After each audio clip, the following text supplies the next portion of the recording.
what started my hobby was this Kalamazoo Utility 1700 fishing reel. I bought this when I was 12 years old in an antique shop with a friend of mine.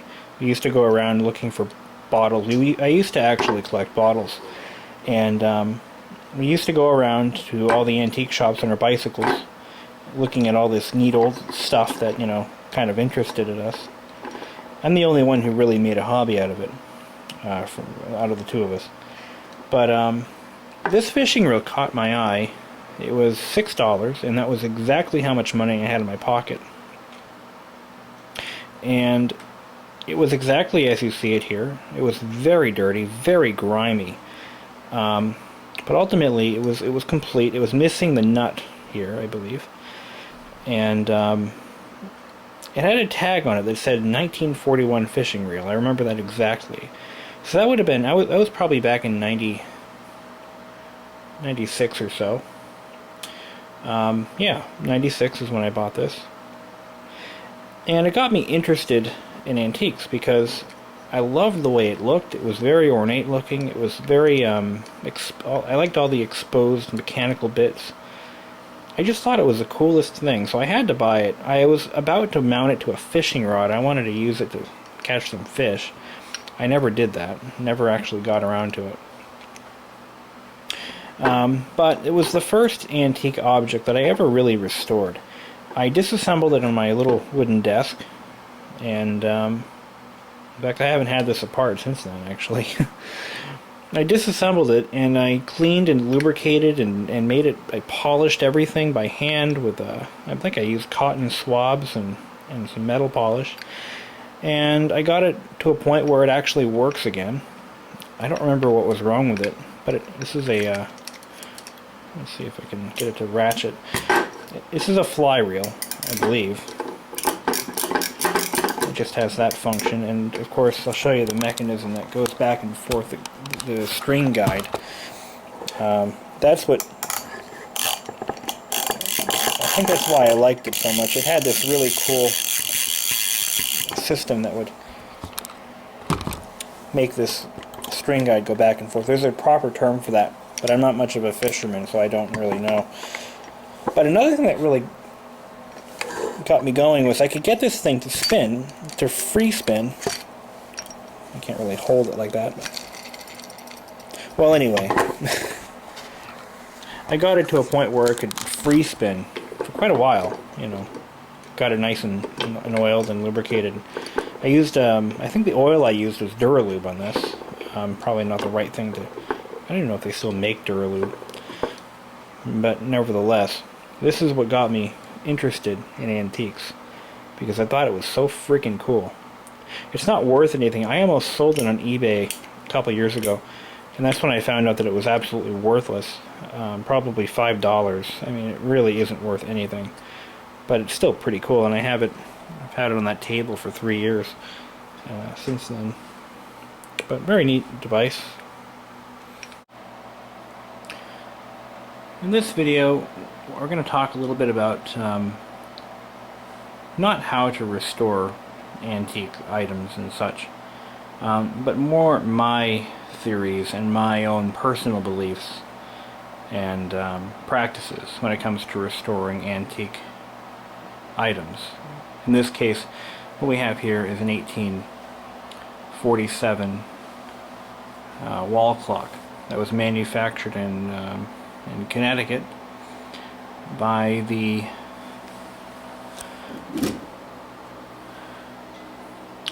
Chauncey Boardman Company, which was a spin-off, or Chauncey Boardman worked for Seth Thomas, and at the time brass wall clocks were a very new thing. Before that they had wooden movements, and in 1847 when this clock was manufactured it was high-tech. But a little less about that. Let's talk a little bit about its current condition. This clock is essentially 100% original and has been unchanged since 1847 when it was manufactured. It has all the original paint, all the original veneer and other surfaces, except for this one piece that's missing. the original label, what I believe to be the original pendulum, the original weights. All that's been done to this clock since it was manufactured was maintenance periodically, which is documented clearly on this piece of cardboard, dating back to I think it was 1849 or so. The point is, the clock is as it left the factory, only slightly used and abused. Now, depending on what your intentions are for this particular clock, and I'll tell you mine in a minute, you might like to do a lot of different things to it. I mean, some people would like to refinish the entire cabinet, fix the veneer, replace the face with a reproduction, or possibly reproduce this image onto another piece of wood or whatever, or replace it outright. They may then want to completely disassemble the mechanism, oil it, get it running properly again, and basically go crazy restoring this clock. But let me bring one point to you right now. That is not my intention. It took 160 years to get this clock to look like this. That's 160 years of age that you can wipe away in a weekend and make it look brand new again, or you can just leave it just the way it is and let it age for another 165 years, which is my intention. My intention isn't to make this clock look brand new again. I don't do that. I don't subscribe to that school of thought. What I do is I try to preserve. I try to make it functional again without losing its natural beauty. And in this case, we have about 165 years worth of aging on a beautiful old clock that once would have been the prized possession of the original owner. Now, of course, I don't have the original key. This is a replacement key. I don't know how old this key is. It very well may be the original. I don't know. No, it's definitely not. But that said, my plans are to get the clock running again and to try to preserve what age has done to this clock. You wouldn't, let's put it this way, you wouldn't take a 90-year-old woman and give her plastic surgery and make her look 25 again. You just wouldn't do it. It wouldn't be right. Just like an old woman, this clock has earned its patina and wear and tear. And again, I'll make it functional again so that it keeps perfect time. I'm planning on doing that hopefully this winter. But there you have it. I mean, it's all original, it's all there, everything's still intact. Why redo the whole thing? You know, why strip away what you can't replace? You can't replace it. And that's the thing. You could restore something to make it look brand new again, but you could do that at any time. It's not like if I don't restore this clock tomorrow, it'll never be restorable again. It's just not how it works.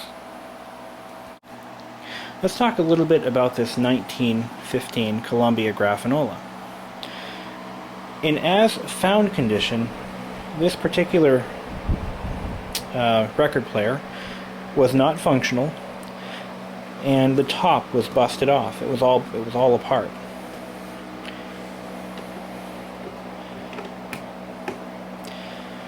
It was in pretty rough shape. The mechanism, of course, didn't run, and it was very dirty. What I ended up doing to it, oh yeah, and this whole assembly was built. It was assembled upside down and backwards, so it wasn't even right. The diaphragm, I believe, had a hole in it, and it was just a pile of junk. So what I did, I didn't whip out my sandpaper and mahogany stain or any of those things and start redoing the whole box, disassembling it, and no, I didn't do any of those things. All I did was I completely disassembled the mechanism, cleaned every piece, every nook, every cranny. I replaced the damaged fiber gear, which is the governor gear, with the new nylon reproduction gear. I rebuilt the reproducer, and put it back together, and now it runs. I have no intentions of ever refinishing it, because once again, just like the clock, it took almost 100 years for this to look like it does now. It just has that originality to it. I mean, whoever purchased this from the shop in 1915 touched this very finish, and it may still have their fingerprints on it. You can't replace that kind of patina. Patina is a term used to describe the age of an item, or the wear, the normal wear and tear of an item, I guess you could say. Just another way of saying it. Primarily used in auto restoration and antique restoration applications. But anyway, the unit itself is all original. It's all there, untouched. Well, aside from the work I had done to it. But I try to go for the minimally invasive way, or the lazy way of restoring an item. And I don't, by that I mean I don't actually restore the item, I bring it back to functionality. And that's what I did here. Another example is something that I like to do that on an item that is so far beyond recognition, or the finish is so severely damaged, and it's a functional item otherwise, I like to make it new again, or I customize it a little bit. This Robbins Myers